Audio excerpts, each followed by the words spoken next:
नमस्कार, मी विद्या. गौरी फॅशन डिझायनरमध्ये आपलं स्वागत आहे. आज मी तुम्हाला 5 इंच स्लीव्ज कटिंग दाखवणार आहे. त्यासाठी असा पेपर फोल्ड करून घ्यायचा. नंतर आपली बाहीची लांबी टाकायची. 5 इंचाची मी टाकली आहे. त्यानंतर बंद बाजूने दंडगीर टाकायचा आणि दंडगीरच्या पुढे आपल्याला जेवढी पण मार्जिन द्यायची 2 इंच 2.5 इंच पाहिजे तेवढी देऊन घ्यायची.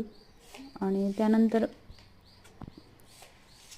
2.5 किंवा 3 इंचावरती दुसऱ्या साईडने कमी करायचं आणि अशा पद्धतीने शेप देऊन घ्यायचा. असा परफेक्ट शेप दिला ना तर बाही व्यवस्थित बसते.